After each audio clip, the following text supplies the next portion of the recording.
But since 2010, with the entrance of SpaceX into active operations as a launch company, the cost of space launch has come down by a factor of 5.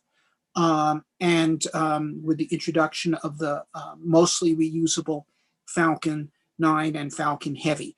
And as we speak, SpaceX is preparing the first launch of its next generation launch vehicle, the Starship, which could reduce the cost of space launch again. And now we're talking about $500 a kilogram to reach orbit. And this is going to change the world, and not only cheap, but large capacity. A vehicle with the same capacity as a Saturn V moon rocket, but reusable, so perhaps 1% of the launch cost, or 2% the launch cost of a Saturn V. And this is extraordinary.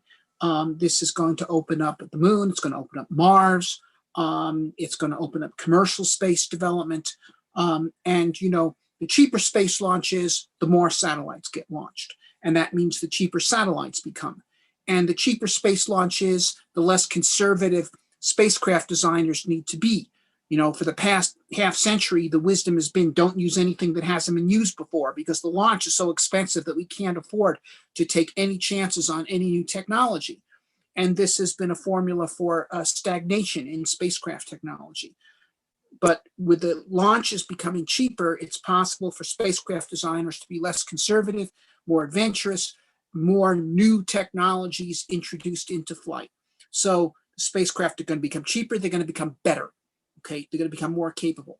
And so space launch cheaper, spacecraft more capable is going to open up extraordinary possibilities in terms of development of the solar system. And now I just want to talk briefly about why I think this is the most important thing going on in the world today. Okay, that is, I mean, there's about 4 reasons, and I discuss them in the case for space, as to why we need to embrace this. One's for the knowledge, for the challenge, for our survival, and for the future. Okay, the knowledge, going into space. Space is the universe is the biggest lab there is. We've learned most of what we've learned about physics through astronomy, actually. We learned about classical physics, gravity, through astronomy. We learned much about electromagnetism through astronomy, relativity through astronomy, nuclear fusion through astronomy.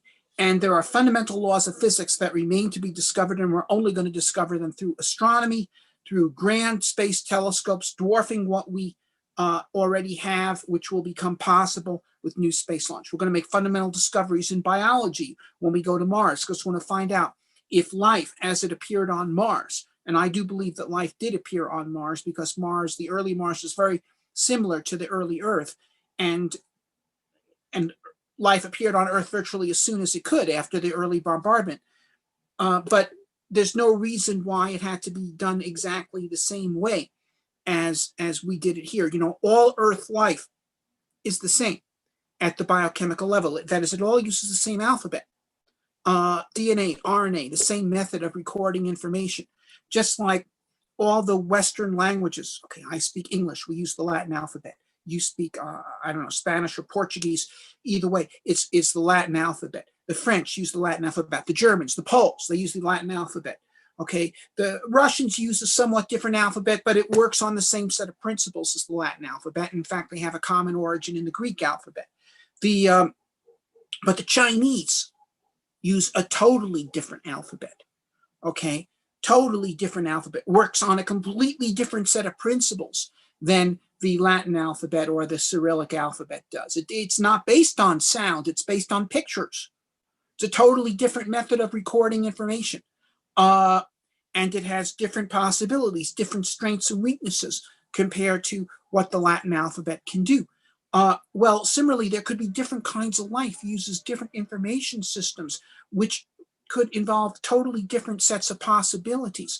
And it's waiting to be discovered by going out into space. And this has extraordinary implications, not just for theoretical biology, but for medicine, for bioengineering, for all these things.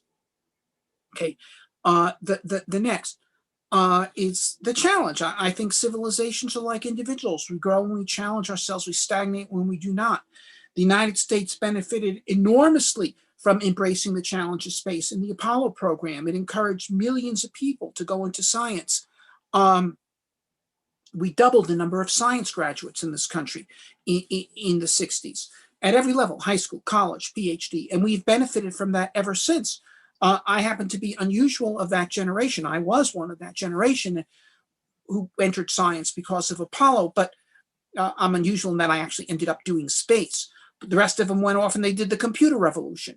And, you know, we're not going to find the cure for COVID on the space station, but you can bet your bottom dollar that the team that does find the cure, that finds the vaccines, and developed the tools to find the vaccines, included numerous people who became scientists because they were inspired by the space program. The survival. The Earth is in space. That's where we are. And everything in space is always moving around, and the objects are crashing into each other all the time. And when things crash into the Earth, it causes catastrophic consequences. The dinosaurs, of course, were driven to extinction.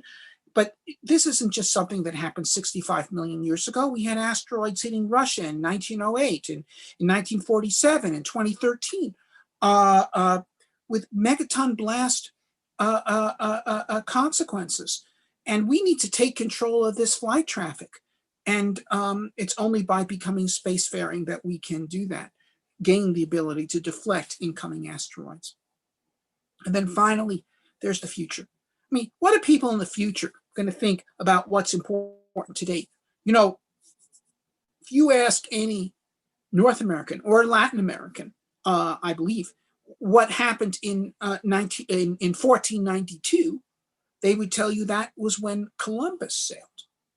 And that is correct. It's when he sailed. But there's any number of other things that happened in 1492. Lorenzo de' Medici, the richest man in the world, died in 1492. England and France signed a peace treaty in 1492. The Borgias took over the papacy in 1492. If there had been newspapers in 1492, those would have been the headline events, not Italian navigator sails off with 3 ships into the wild blue yonder, you know, for no apparent purpose. But yet we don't remember. No one today cares about the fact that the Borgias took over the papacy in 1492. What matters to us is Columbus, because he made, for us in the Western Hemisphere, he made our civilization possible. Now, 500 years from now, if we do what we can do in our time, there will be new branches of human civilization on thousands of new worlds, not just Mars, but on thousands of planets beyond our solar system, because we're going to become spacefaring, and Mars is just the first step. And these will be new civilizations. They will have new languages. They will have new customs. They will have new forms of social organization. They will have made innumerable contributions to science and technology, and they will have grand histories of epic and heroic deeds that will inspire people to go further. And looking back on our time, what will they consider what is important? Will they consider all these different political scandals and intrigues that everybody is fixated on today important? Will they care which side won in Syria? No. Okay, what will matter to them is what we did to make their civilization possible. This is why this is the most important thing happening in the world today. But also, this vision needs to be understood today, because it's not just a matter of something that's going to happen 500 years ago. How we conceive of the future will condition the present and the near future. Because you see, the question is there going to be an open future or a closed future? Okay, is humanity going to be limited to the Earth? Is this all there is? Is this all there is to go around? Okay, this idea that there's only so much to go around was the cause of all the great disasters of the 20th century. There's only so much to go around, so let's fight over it. Okay, 1914, Eurasia is either going to be ruled by Germany or Russia. German General Staff said, well, we're going to have to fight them sooner or later.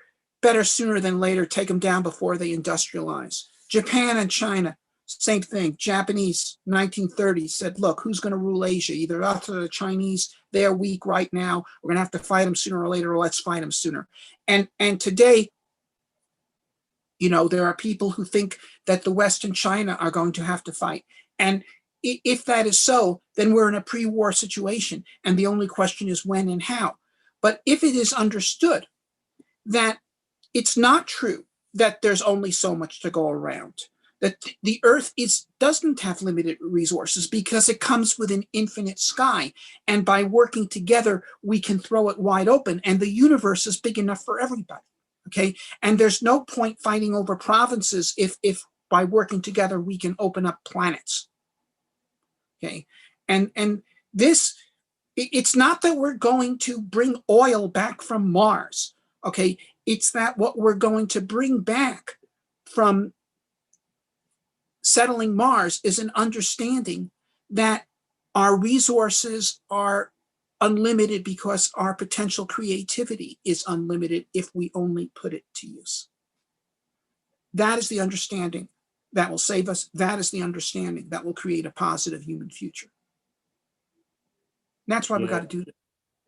Yes, wonderful. Yes, and then if you imagine the terms of technology innovations that will be happening in the next years, also in the next centuries, I believe is something unimaginable sometimes, and then this would be very disturbing. And then and about the plans of Elon Musk, what do you think? What is his achieve? He's having success about the plans, or what do you think? Yes, well, Musk is moving very fast. He's not moving as fast as he, predicts, but he's moving pretty fast. And so we haven't seen any rocket team do the kinds of things that he's doing since von Braun's team in the 1960s. If then, this is extraordinary. Probably this week, Starship will make its first flight into the stratosphere. Okay, and it may succeed or it may crash. But you know what? It doesn't matter that much if it crashes because this is prototype number 8. They've got prototype number 9 already built, and they're actually working on 10, 11, and 12 already.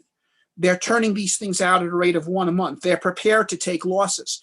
If they crash, they're not going to be shut down for 2 years while they figure out what happens. Okay, they'll try again next month. Okay, and then again the month after that. Build them, fly them, crash them, fix the problem, try again.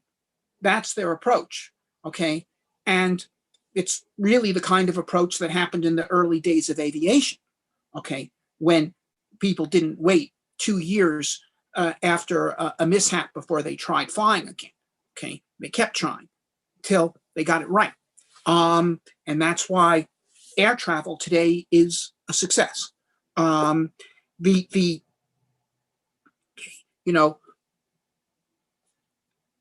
50 years after the Wright brothers were flying, there were jet planes. Okay, here we are 50 years after Apollo, and we're still kind of in the Wright brothers stage of this, but that's about to change. In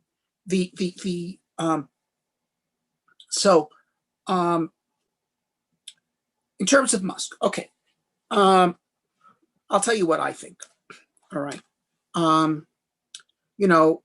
Last October, he said, I think we'll reach orbit by 6 months. I said, no, 2 years. That is, they'll do it in 2022. And that's when I think they'll probably reach orbit with Starship. It's conceivable they could make it next year in late 2021. I think it's a good bet they'll make it in 2022. It's a very safe bet they'll make it by 2023. And if starships are flying to orbit, say by 2024, and they definitely will be, okay, we're going to have somebody elected president in 2024. And if these things, Saturn V class vehicles, flying to orbit, coming down, landing, if this is a regular thing happening in the world of 2024, the political leaders are going to look at their advisors and say, look at this, can I have people on Mars by the end of my second term? Well, sure. Is it going to cost hundreds of billions of dollars? No, we can do it within NASA's existing budget. There's a bunch of stuff that Musk isn't developing, but we could develop it. The surface nuclear reactors, Mars spacesuits, ISRU systems, et cetera.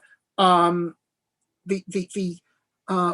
we can develop that. We can meet him halfway. And in other words, by making humans to Mars practical, Musk is going to make it sellable. It's going to make it sell itself. And so even though it's not on any planning chart right now at NASA or ESA, I think we're going to have humans on Mars by 2030. That's what we're going to do. Okay. So my predictions are not quite as aggressive as Musk. He claimed last week that he could have people on Mars by 2024 or 2026. I think it'll take a few years longer than that, but not too much longer than that. I think it's going to happen. Yes, wonderful. And how the your thoughts about moon exploration, how how this is competing with the plans for Mars, and your thoughts about in Well, terms of the here's current the, news. okay.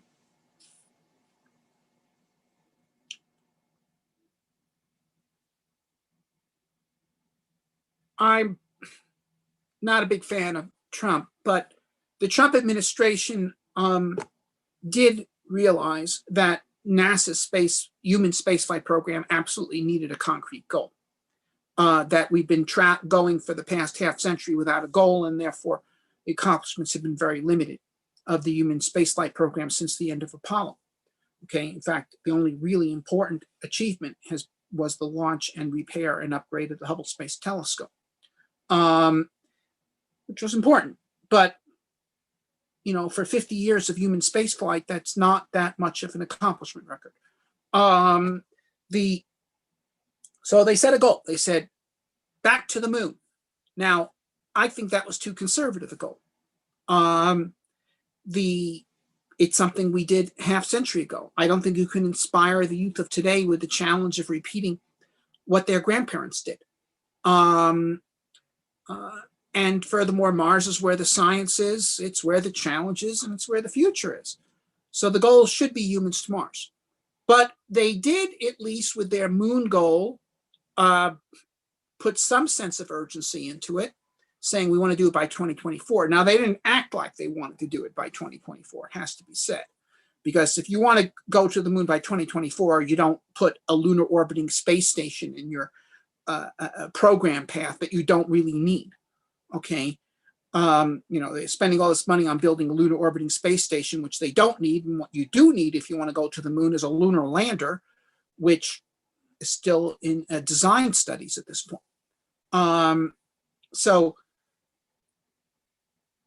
But now the question is, what's going to happen to this program, which they call Project Artemis?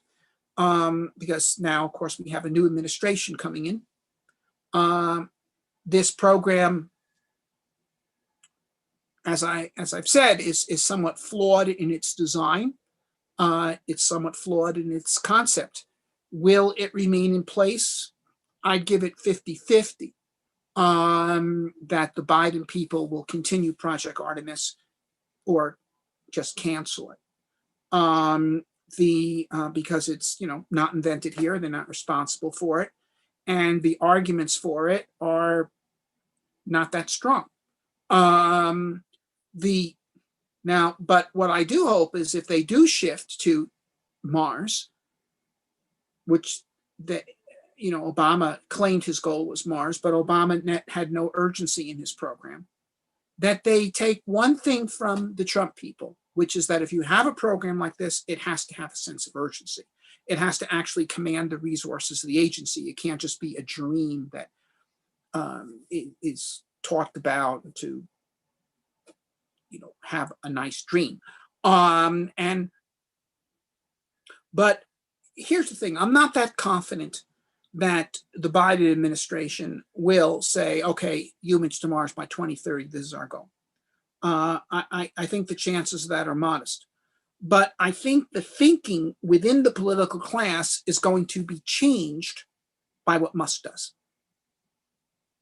Because he's going to change the facts on the ground.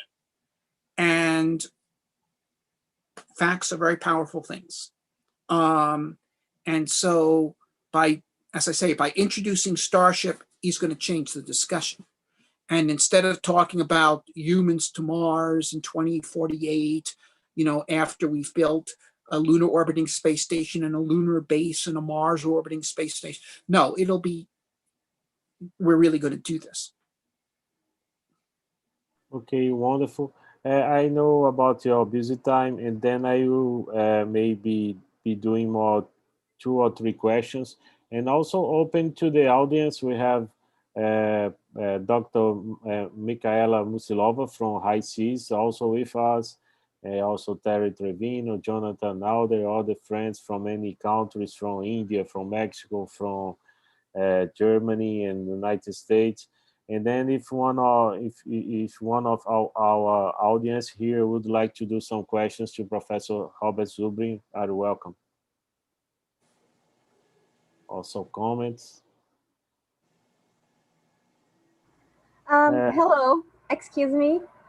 Professor, first of all, I'd like to really say thanks to you because this year I had the opportunity to participate on the Mars Society Convention, the Congress, and it was fantastic. I mean, I would never have such opportunity if you haven't came up with this idea of opening it to the public. So I'd like to say thank you very much for this. You're most welcome, and we'll see if we can do it again. Yeah, it was really important for me. I met so many people, so many great people there. And also, I'd like to ask you, you are probably aware of the Mars University program? Yes. So I think it's important for us to engage the youth and the professionals we have into space exploration, as well as Mars missions. So I'm really into what these folks are doing. I'm willing to apply. I'm going to apply for the Mars University. And we are also seeking, I contacted them, the personnel from the Mars University, and they are seeking sponsorship from from companies, from people that can get awareness about the university. So I'd like to know if you could help us somehow spread the news about the Mars University. Well, the Mars Society is okay. The Mars University is not a project of the Mars Society per se. It's a project Yes. of a number of people who are involved in the Mars Society. And the Mars Society is collaborating with them. We intend to make the facilities of the Mars Desert Research Station available to the Mars University. We, for instance, had the Mars University have a panel at our conference so that they could tell a lot of people about the project. And we are happy to, if Mars University has some press releases they want to send out, we'll be happy to send those out to our list so more people hear about it. So we're willing to lend a hand. It's the role of the Mars Society is not to try to run everything that is associated with Mars. It's to encourage other people to come up with projects and do things. And so we have a lot of different things going on. Now, there's some things we do run ourselves, like the Mars Desert Research Station, but others are things that we just want to encourage people to do, and we'll give whatever help we can. Yes, thank you very much. I mean, I really look up to you, your example, and thank you so much for answering my questions. My pleasure. A friend of our friend Anibal have a question about the profile of the people to occupy Mars in an early stage. What kind of astronaut will be in the first missions to there? Well, look, in the early stage, if we're talking about the first exploration missions, the human payload of the mission are the field scientists, the prospectors, the geologists, the microbiologists, the people who are going to advance our understanding of Mars. And their key support are the engineers, and here we're talking about practical engineers, flight engineers, people who can fix things, because if you want to know, the main danger to a human Mars missions is not cosmic rays or things like this that everybody talks about. It's failure of flight systems. That is where the risk is. And, the Russians, every single Mars mission they launched failed, but almost all their missions to Earth orbit with cosmonauts have succeeded. And the reason is that their human missions have succeeded because of the resiliency of the cosmonauts and being able to fix flight systems when they fail, whereas on their unmanned robotic missions, there's of course no one there who can fix it. And so I think, people say the human factor is going to be the weak link in the chain of the Mars mission. The human factor is going to be the strongest link in the chain. The human factor is going to be what makes it all work. And so we want to have a lot of people who are good at fixing things. Hands-on mechanics. Now, it'd be good if, that they know how to identify rocks so they can help in the science. And similarly, it's good if the geologists also know how to fix a broken rover so that they're not completely helpless. But those are the two main functions that are needed on an exploration mission. Now, once we talk about settlement, we still need those functions, of course, but we start needing additional functions, industrial and agricultural engineering. The key to settlement is developing technologies that allow us to take materials of Mars and turn them into resources. There's no such thing as a natural resource. There's only natural raw materials. It is resourceful people who turn materials into resources by developing the technology that allows you to use them, okay? If two people are stranded on an island and one knows how to fish and the other does not, okay, then one has food resources and the other doesn't. Okay, and of course, you would have to know how to make the fishing equipment that is needed for that situation, and operate it for the kinds of fish that are available in that area. But that's the thing, okay? That ocean is a resource for the islander who knows how to create fishing equipment and operate it. For those who don't, it's just a bunch of salt water. It's totally useless. Okay, so we have to go to Mars, and the key function of an early Mars base is to develop the technologies to turn Martian materials into resources. Okay, so industrial engineering, developing ISRU technology. Now, of course, people know that my Mars mission plan, Mars Direct, and also Musk's, key to it is making rocket propellant on Mars, methane and oxygen. That's the most obvious thing that's needed for an initial mission, because that's how you get the propellant to come back. But we want to do more than, if you're going to have a base, if you're going to have people living on Mars, you don't want to import food to Mars from Earth. You need to grow it there. Okay, you can bring the food on an exploration mission, sure, but a society, no. And we want to be able to make building materials on Mars. Ceramics, bricks, glass, metals, plastics, wires, tubes, habitation structures, okay? All these things need to be created on Mars, and we have to have the technology. So developing these technologies will be key. Now, it's not necessarily the case that every single thing that goes into a Mars greenhouse is made on Mars. We're going to make the glass on Mars if it's a glass greenhouse. Yes, because that's big, that's heavy. But, and maybe even the motors for the fans. But the computer chips that control the automated systems that run the greenhouse, that's more complicated. And if we have to bring them from Earth, fine. They don't weigh very much. So, but what's important is we start with the heaviest things, which is what we make first. And that's why propellant is first on the list. Second is food and water. Okay. Third, after that, well, oxygen, that goes along with food and water, consumables, but then steel. Who wants to bring steel across interplanetary space when you got a planet that's red because it's made of iron oxide? Okay. So, then glass, so forth. So we move up a scale of sophistication, making the heaviest and crudest materials first, and then increasingly the more sophisticated materials, reducing ever more the amount of mass that needs to be sent to Mars. Wonderful. And some questions are related how to motivate youth and kids, the future astronauts to space and to be interested in space and Mars or Moon. Well, I think to show them the vision of what we're trying to do. I think this is a very exciting vision, and I think if young people see that this is real, that this isn't just a movie, that this is real, that this is what is going on now, that this is what is happening. Okay, people want to be part of what is happening. I mean, what is happening that's important?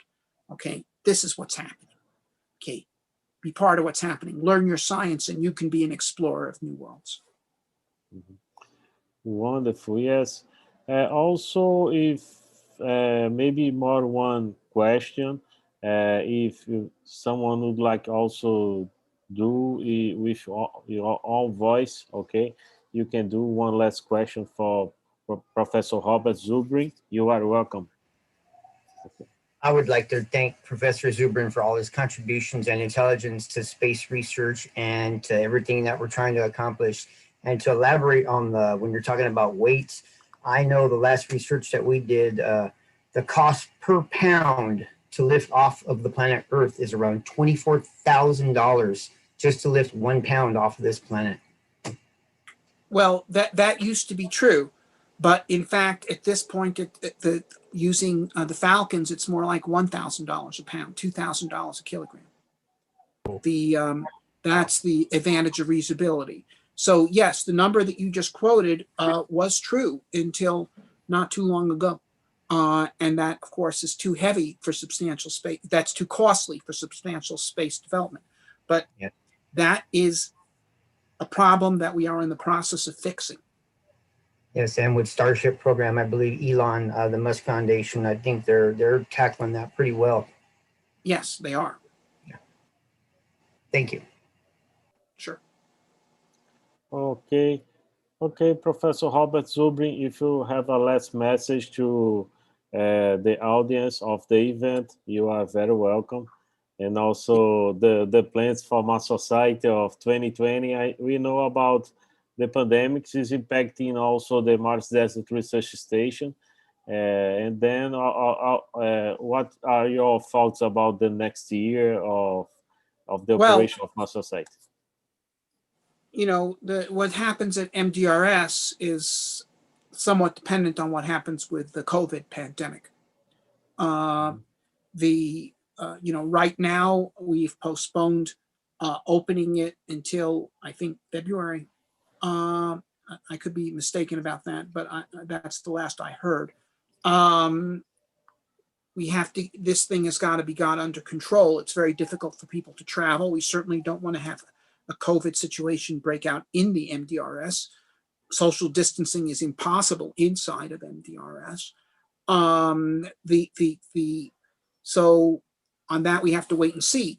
In terms of our next convention, there's a chance now with the vaccines coming out that the pandemic will be suppressed by the fall, which is when we would ordinarily have our convention, so that it might be possible to have an in-person convention. But I have to say that this year's making it a teleconvention, as the young woman said, who spoke earlier, it actually was extremely successful, and we were able to involve many more people than it was possible using a live convention. So at this point, we're discussing having another teleconvention, even if we, in principle, don't have to, because, you know, the typical in-person convention, we get 500 people, and here we had 10,000 registered, and over 1 million have, since the convention, come and watch some of the presentations online. So, you know, and of course, it was much cheaper for everyone. It was cheaper for the participants. It was cheaper for us. You know, people didn't have to fly. People didn't have to stay in hotel rooms. So we're looking at this, that this might be the right way to do conventions, even when we could do them live. Though, you know, I think maybe what we'll do is we'll do 2 of these and then 1 live one, 2 of these, 1 live, that kind of thing, so that we have live conventions every once in a while, bring people together face to face. But I think that more and more, we and probably other people are going to choose the teleconvention as the way to go. Okay, Professor Robert Zubrin, thanks so much for your presentation. My pleasure. Yes, and that is a action of the Mass Society Brazil, also the Brazil University UFRN from Rio Grande do Norte state, and also the Habitat Marte Space Analog Station. Okay, and thanks so much. And then also today, to finish, we have a presentation of Jonathan Nauder and also Dr. Michaela Musilova, and then from High Seas, okay. And then I'd like to know who will be the presenter. And Professor Robert Zubrin, you are welcome to watch, or if you have other appointments. I need to go, but good luck Yeah. for the rest of your event. Thank you very much for inviting me. Okay, thanks so much. Have a nice day. Okay, thank Bye. you. Thank you. Thank you, Professor. Oh, Yes, it was wonderful. Yes, I believe he had some problem to be in the right time, but I believe it was wonderful. Yes, okay. Yes. Thank yes. you too, Julio, for bringing him here. good. You're amazing too. Yes, it was amazing. Yes, really, I really like it. And then yes, Jonathan, I must let you. Okay, just a moment. I need to stop here. Okay, now I will be start the next recording. And then in this case, Jonathan, I will let you the rules of the meeting, no? Fantastic. Thanks, Julio. And hi, everybody from myself from Australia. It's really great to meet you all. It's this incredible meeting of people across the world. I have to say that's a pretty hard act to follow, right? But it is a real privilege. And I think, you know, as listening to Dr. Zubrin, you know, that's very inspiring. And that's why we do what we do. And that's why I do the work I do with students. And it's also a real privilege to have Dr. Michaela here with us this morning. I don't know if you want to say a quick little hi. Michaela, you're coming from a very special place as well. Hi, everyone. Nice to see you, meet you. My name is Michaela Musilova. I'm currently inside the habitat, the high seas habitat. You can see I'm in the lab, hiding away from my crew members who are in different parts of the habitat, mourning here on the moon during our mission. So I just escaped for a little bit to be able to talk to you, but then we have some EVAs to go on in a little bit. So, but it's a pleasure to be with you all. Yeah, fantastic. So Julio, I'll kick straight in and start sharing the slides and sharing our story, etc. Let's test that out. Yes, now you are the host, okay, and then it's possible you share your screen as well. Yeah. Right. Wonderful. Is that working at your end? Yes, it's correctly operating, Okay. and then you can start. Yeah, fantastic, wonderful.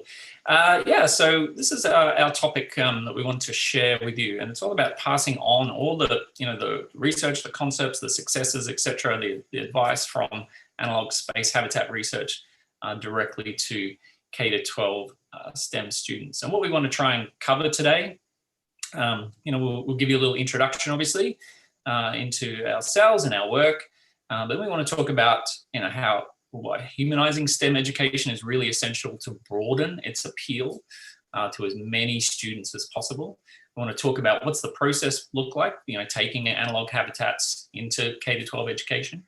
I want to talk about the impact of that and then future plans. But let's switch over to you now, Dr. Michaela, if you want to jump in, tell us a bit about your story, obviously your background, and how this connects to what we're talking about. Okay, great. Well, thank you for the introduction. So just quickly about me, I'm an astrobiologist. Currently, my main job, put it that way, is I'm the director of the HISES facility. So that's the dome structure you can see in the picture here. I'll talk to you more about this in a moment.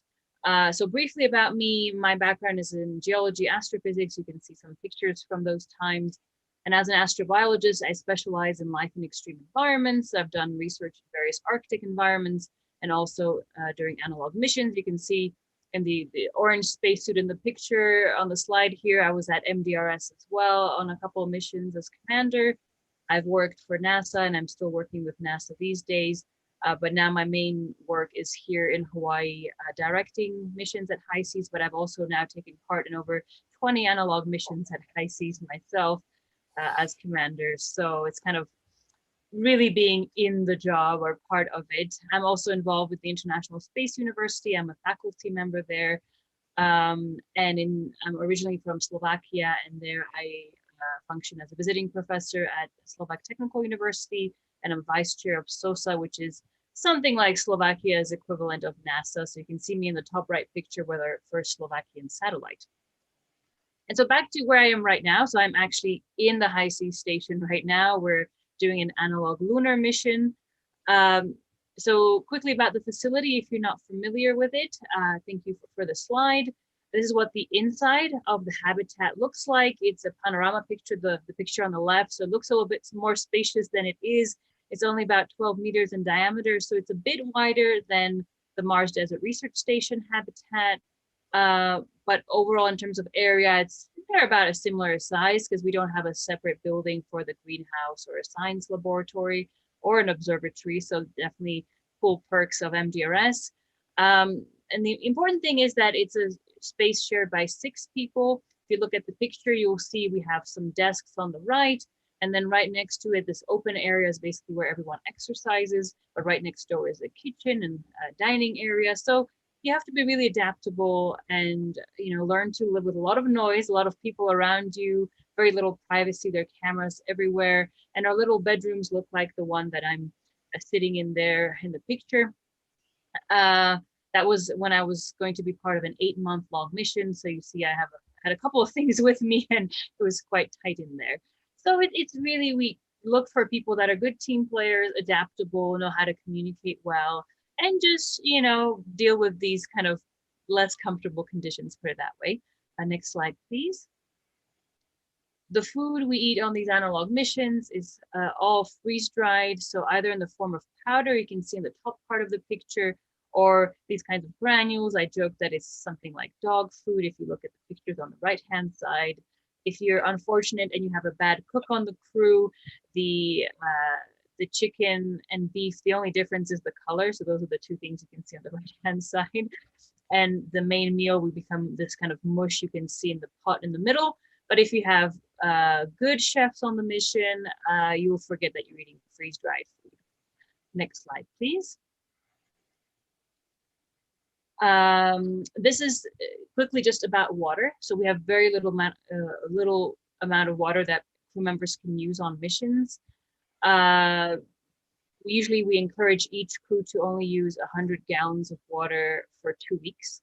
So it means that most people don't shower during the mission. We do these bucket washes you can see in the picture on the right-hand side to preserve as much water as possible. People take bucket showers where you barely fill up that red bucket you can see there, and you only shower maybe once a week, depending on if you were doing some toilet cleanup, for instance. So things like that, water, food, electricity, and other commodities we're used to in our everyday life are actually very precious on these missions. Next, please. The whole time, all these analog astronauts are monitored by people in a mission control center, which is also on the same island, big island of Hawaii. You can see me in the picture on the left when I was the Capcom or flight director for that particular mission. We can see their life support systems, how much electricity, water, and so on they have available, whether the CO2 levels in the habitat are getting high, and we give them warnings to be more careful. We also have different tech support on site in case of any issues or any emergencies, if there's a power outage or other problems. And we have a lot of volunteers all around the world that help us, which we're very grateful for. If you are interested in helping out as volunteers, please let me know. We're always looking to recruit more people and train them. Next slide, please. And so with mission control, we can change the type of mission that people are on. So currently we're on a lunar mission. There's only about a 2-second delay each way in communication, which is why I can be here with you right now. When we do Mars missions, there's a 20-minute each way delay that we impose on all communications. So to give you an example, in the case of an emergency, it would take at least 40 minutes for you to get help back from Earth. And so obviously that is very inconvenient if it's an emergency. So that's why we train the crews on the Mars analog missions to be as independent as possible so that they are not reliant on help from Earth all the time. Of course, if it was to be a life-threatening emergency, we have special protocols for that. That's a different story. Next slide, please. One of the reasons why the High Seas facility in this area is so special is because it's located on a volcano, approximately 2,500 meters high up, or 8,200 feet. So there's almost no vegetation around us. If you look at the pictures, it's all basically lava terrain. We have interesting skylights and lava tunnels, lava tubes, which are these caves you can see in the pictures here. And they're very interesting for 2 reasons. For a Mars mission, they're interesting from an astrobiology perspective. If you look at the pictures on the bottom of the slide, you can see this kind of white powder and other interesting shapes and forms. Some of these are created by microbes, others are created geochemically. So we're trying to understand this so that if we find similar materials on Mars, when we will eventually start looking underground, we would be able to understand if those are alien life forms that are creating these kinds of materials or whether that was just made geochemically. So it helps us from an astrobiology perspective. Also, as you can see in the picture on the right-hand side, these caves are actually very big. One of them could fit the entire habitat inside. So for lunar analog missions, they're being studied by space architects as potential places for habitats to be built on the moon itself. So that's some of the research that we do here. I see there's some questions coming through. If you don't mind, I might wait until the end to answer them. Hope that's okay. Next slide, please. And our missions at High Seas are very much also focused on the human factors. So we do a lot of physiological, psychological, and sociological research. Here are some examples. If you look at the pictures on the left-hand side, you can see we're all wearing these, they're called mood sweaters. And so they change depending on how we're feeling. The sensors are in the palm of our hand because that's an area that supposedly as humans we cannot influence. We can't stop ourselves from sweating there if we're nervous, for instance, and a lot of other feelings are channeled there. And so if you look at the picture on the bottom left, we're doing some weird acrobatic exercise. It was a team building exercise we had to do, and we're all really focused, so all our colors are blue. And whereas in the picture on the top left, you see different crew members have different colors, and basically pink is kind of happy, orange is excited, but the white one means that you're agitated. So it helps us as a team to understand how everyone's feeling, and it's trying to increase our empathy so we can communicate better and be more empathetic. You know, perhaps someone is going through a difficult situation or they're in a bad mood or whatever. And from a physiological point of view, on every mission, you have to exercise for at least 30 minutes every day. And sometimes your exercises are prescribed for you, and they try and see, you know, what works better for each person. So they measure how much water we drink, how much food we eat related to our exercise, how our volume of air we breathe changes as well. Next slide, please. And then very briefly to give you ideas of other research we do also a lot of medical emergency simulation. So here you can see it was a simulation where one crew member on EVA had an injury, and then the other crew members had to safely take them back to the habitat through the difficult lava terrain. It was a very heavy exercise to do because the person is much heavier with all the EVA equipment. And so you see that ended up putting the person on a little trolley in the bottom right picture that they pulled them with. So that's one of the types of research we do here. Next slide, please.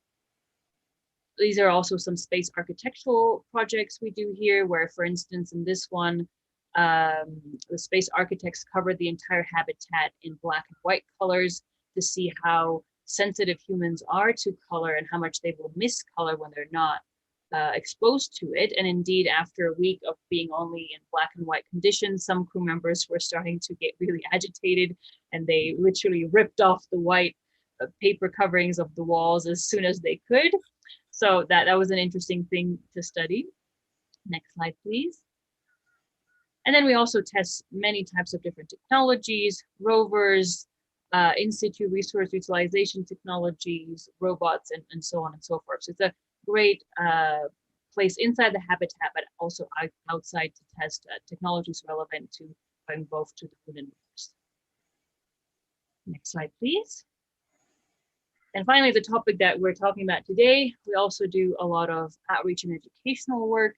Here are just some examples of, we had different film crews come to the habitat recently. This documentary / comedy came out called Space Drop. It's available on Amazon Prime, but also on Vimeo, which is meant to show the human side of going on a space mission, whether someone who doesn't have a space background could be part of this, and what would life look like on a very first settlement on the Lunar Mars.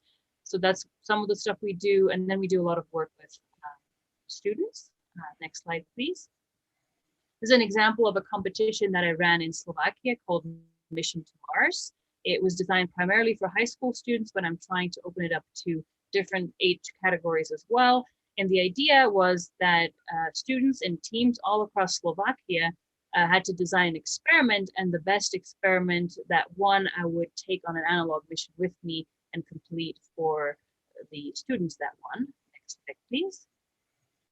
And so here are some examples of the different type of experiments the students came up with. You can see there were some kind of more technological experiments on the left-hand side, some medical ones on the bottom picture, and then some kind of more biochemical, if you will, in the top right picture. So various really amazing experiments have been designed by high school students over the years. Next slide, please. Then we also do a similar program here in Hawaii called the STARS program, targeting primarily high school girls to get involved in STEM subjects, but we open up similar programs to all young people. And then the following slide, thank you, is an example of one of the experiments that I took to the Mars Desert Research Station, also designed through this competition. If you look on the pictures on the right-hand side, you see me working with some very pink-looking stuff. It's an experiment that was designed to grow spinach very quickly in hydroponic conditions with special type of lighting that the students designed as well. And then at the end of the 2-week mission at MDRS, we were able to have spinach as our last supper. You can see in the picture on the bottom left, that was the crew I was commander of, crew 173 at MDRS in 2017. Next slide, please. And this is another example of an experiment we did here at HISES, where crew members, if you look on the bottom right picture, donated hair, including myself. And then students designed an experiment where the hair was dissolved to create fertilizer, which is the brown liquid that I'm holding in the glove in the picture. And we used that to fertilize soils to grow some spinach and other salad leaves for the crew as well. So really interesting and clever experiments done by students. And I just got the go ahead to continue with this competition. So I'm hoping to bring many more such experiments here. And I'm very grateful that I can work with STEM Punks as an advisory board member, and we've been doing some projects as well here. Next slide, please. So maybe I'll leave the word now, Jonathan. Wonderful. Of course, if we had time, we'd probably ask Michaela about what did the spinach taste like. etc.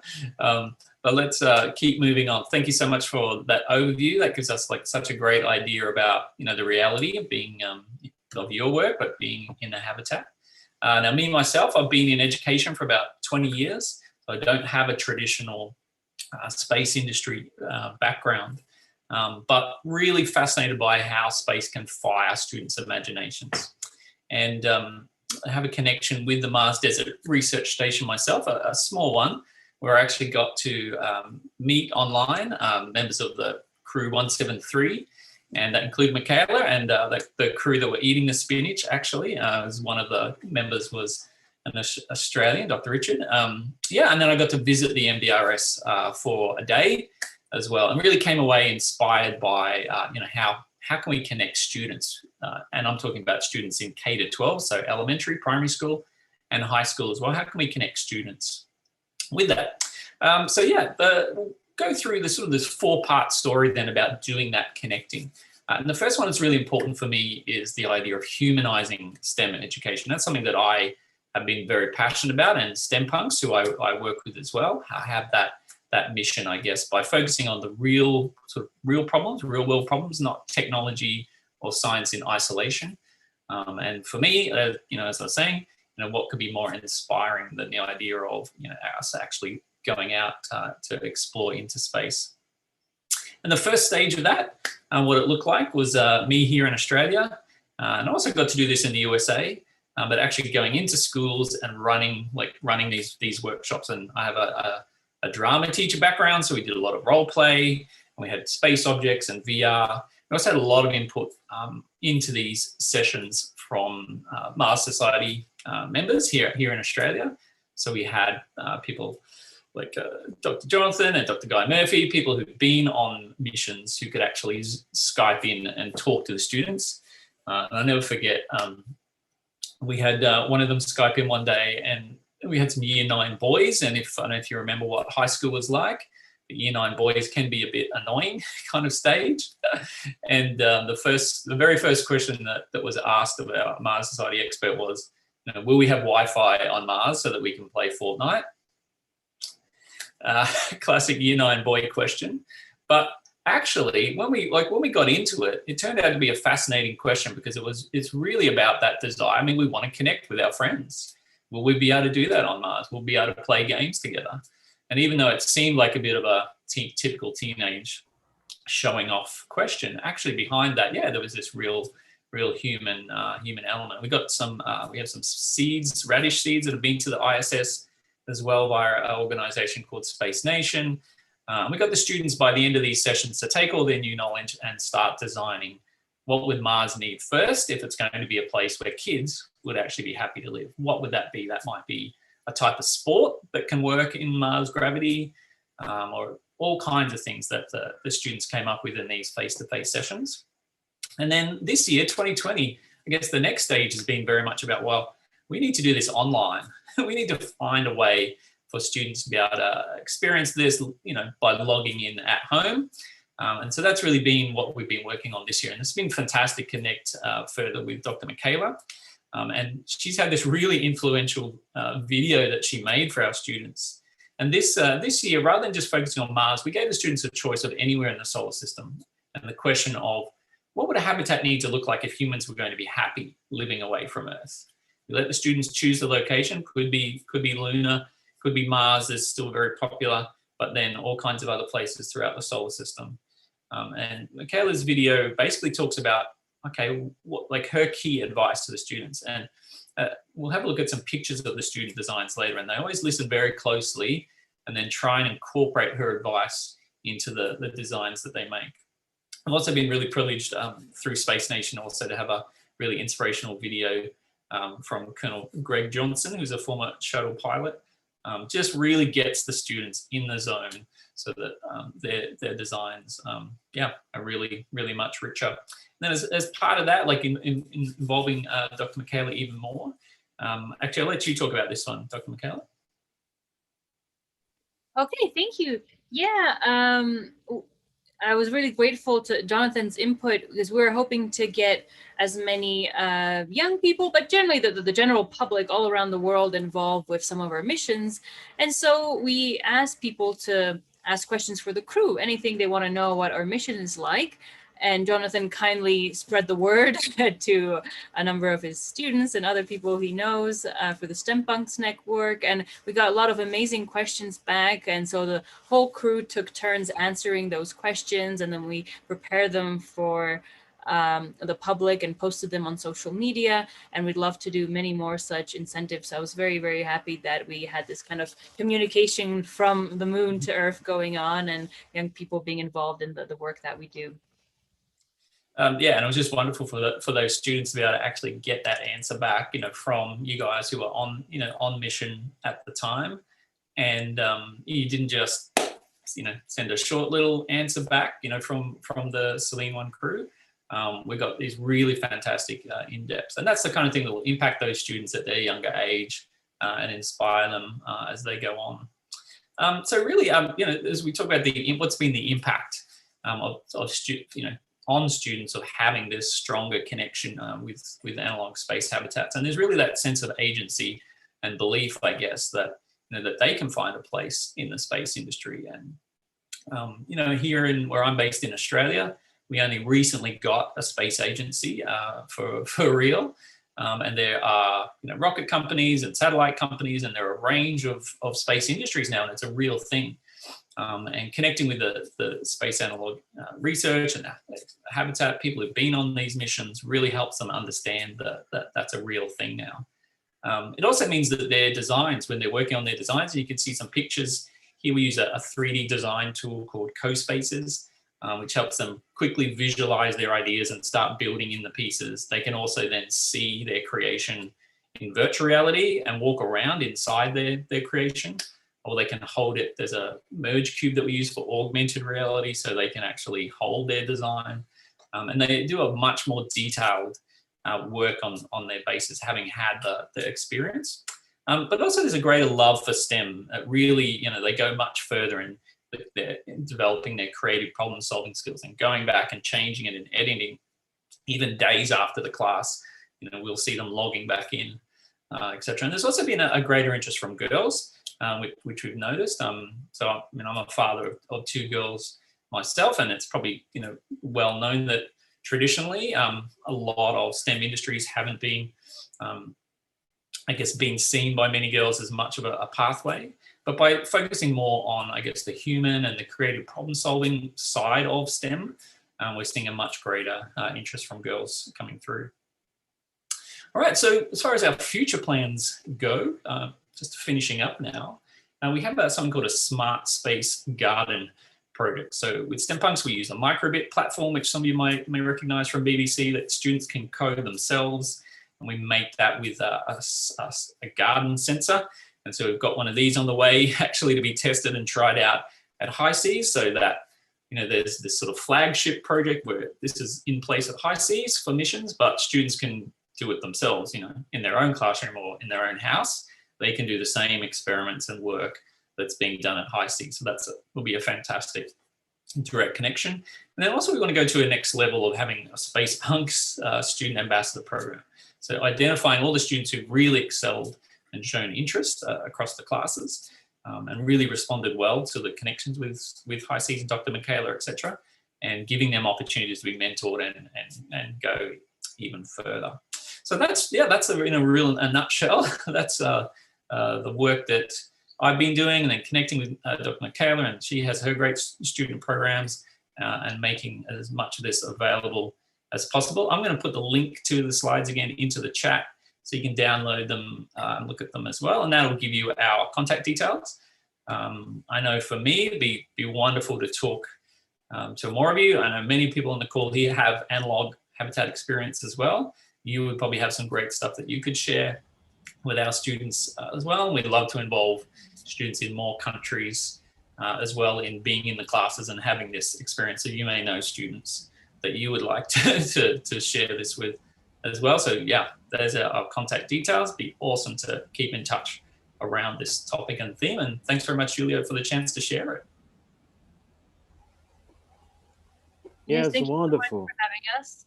I saw that there were some questions also in the chat, so I'll leave you to decide how you want to organize that. Okay, I have a question. It's about the sustainability, the economic sustainability, how to keep how to maintain the analog station, the funding, or if it's possible, talk a little because it's also I was talking with a Brazilian student. She also asking about, but I believe there's kinds of that there's a fees to be paid to be part of a mission. And then, if possible, talk something about. Mhm. Yes, so currently we are set up like the Mars Desert Research Station where there's a fee you have to pay to take part in a mission. The fee really just covers running everything here, obviously the food, water, and other costs, and the personnel costs in there. So it's really the most minimum fee we could have to allow people to join. But the important thing that I'm doing differently since I've become the director of High Seas is I've opened this facility up literally to anyone around the world. I'm trying to make this be as accessible as possible. Before it used to be just University of Hawaii and NASA. Now we've had European Space Agency crews, different university crews. Now there's a Sensoria program here, which is focusing on having majority female crews or female-led missions and LGBTQ plus communities. So by opening it up like this, more people around the world can join, but then of course we have to be able to cover our costs. So the fees are the bare minimum that we need to be able to run this facility. Sometimes we're able to get research grants. So for instance, we got a grant to run missions in collaboration with NASA. It was meant to happen this year, but because of the pandemic, it got moved to next year. Hopefully it'll be working just fine next year. And so those grants help cover the mission costs, though participants will still need to fly into Hawaii. It really depends on the situation, but either way, yes, to keep the facility running, we do have to charge fees for the participants or the organizations running the mission. Okay, thanks for the. Excuse me. Yes. Thank you for asking my question, Professor Julio. It was actually me who was asking about the student who he was talking to. What I'd like to know is, you mentioned that volunteers can take part into the mission control. Wasn't that so, or I misunderstood? And that's open for international students. That's what I'd like to ask about. Is that done online or presential? Yeah. As mission support, you can do both online and virtual. So you basically just need to be available over email at certain times of the day. You can eventually become Capcom and come to Hawaii and do the work here, but I ask for a certain amount of training before that. So if you are interested as a volunteer, I very happily welcome more volunteers. So I hope you were able to get down my email address. Please get it. That would be awesome. And what usually happens is I train people up for a few months, then you shadow a mission. So you basically watch a mission, but you don't participate, you just watch. And then once you get enough skill, you can start participating and go all the way up to being a captain. All right, thank you very much. And also I'd like to tell Jonathan that I really liked your background, the video background. Amazing. Yeah. Thanks. Also, maybe you have more 2 questions because I know that Michaela is very busy inside of High Seas because he's starting a new mission, the Sensoria mission. And good luck to this new mission in High Seas. And then maybe you have more 2 questions. If everybody would like to do by your own, you can do your question. And so you mean from the chat or? No, it can be live. Okay, in the video. Okay, there's what kind of physiological research is being done in High Seas? So physiological, there's all sorts. For instance, on the Sensoria missions, they like to do research where they look at the human microbiome. So they will be doing swabbing of different parts of the body 3 different times during the mission to see how your microbes change throughout the mission. And it could be that, you know, your body is adjusting to the strange freeze-dried food you're eating, or we all kind of start sharing the same microbes because we live in such a small space. So they basically, yeah, look at how that changes throughout time. Then there's also research to look at, you know, your heart rate and things like that, how it changes throughout the day, throughout the mission. Even urine samples are taken. Sometimes in some missions, hair samples were taken because you can measure stress levels based on hair. So all sorts of things. It's not the same for every mission. It really depends on the research purposes. And of course, to do human-based research, you need special approvals. So we only allow people with the correct types of approvals to do this kind of research at HISES. Okay. Also, Unable is asking about if there is something like a parapsychic phenomena was if some parapsychic phenomena was documented in the lifetime of HISES, something strange related to dreams or other things. I mean, there was no research done on this, so I can't really speak from a research point of view. But there definitely have been things that we call the ghosts of the habitat, where some people, you know, experience kind of like a presence next to them while they were working late at night. There's some instances of people's bedroom lights flashing at night for no reason. And we don't know if that's just an electric problem or something, or why this is happening. So no one has really seen anything, but there's some strange feelings. People also tend to have strange dreams here, very vivid dreams. And what sometimes happens is people who never dream at home have crazy dreams here, or people who normally dream a lot have no dreams here. So it's a special environment. I think part of it is, you know, the person is going through such an intense experience that obviously influences the way they sleep, what they sense around them. But, you know, there's always the possibility for something else to be a factor, but it hasn't been studied as a research study. Okay, you're wonderful. Yes, thanks so much for your also the contribution and participation of Jonathan Nauder, and also Michaela Musilova for to be with us, giving a special moment for the Space Habitat event in the first edition. We hope be possible will be repeated during the next years, I hope, and have each day a broader audience. And thanks so much. And then and then in this case we are free because I talked with Jonathan in private. You have your appointments, and then we'll be here only maybe for 5 minutes just to evaluate the event and with the audience. But you are free to take your responsibilities, okay? And thanks so much, Jonathan and Michaela, to be with us. And well done, Julio. Well done, Julio, on the events. Fantastic. Okay, thanks. Take care. He's amazing. Was, yes. Thanks so much. Okay, take care, everyone. Keep in touch. Okay, thanks. Okay, guys, and then just a moment. Yes, thanks, Jonathan. And then we are going to the last part as a evaluation of your opinions about how was the Space Habitat event and some small comment. You are welcome to share. I really like it. Was very busy today, but I believe it was I'm very grateful with the result. Okay.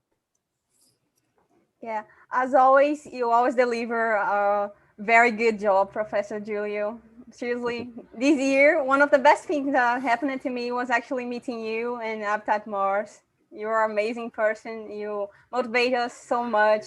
And I'm really happy to be part of it. Seriously, thank you so much. Okay, thanks, Raisa. Yes, also some comments in the chat. Okay. Yes, guys. Okay, thanks so much. And then if you have more oral or video comments, you can conclude this event. Okay, thanks so much. And you keep in touch. We created Slack. Okay, and then if part of the members here would like to be part of the Slack platform, the Slack dashboard, you can share your email here. Then we'll be sharing some updates in the Slack. Okay. Well, thanks, Paulo.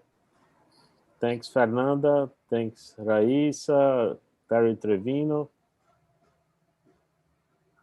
Yes, and I'd like to invite you again to visit Brazil and also be part of a presential mission, in situ mission, also be part of one virtual mission, okay? And then everybody are welcome, okay?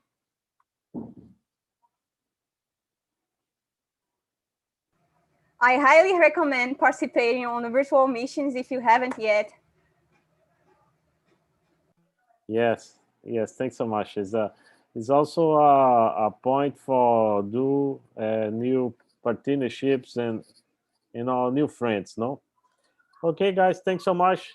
Have a nice day. Have a nice good night for you. Bye-bye. Thank you. Thanks. All right, thank you, Julio. Thanks. Thank you very Thanks. much, Julio. Thank Hope to see you soon. Thanks, Alejandro. Thanks so much.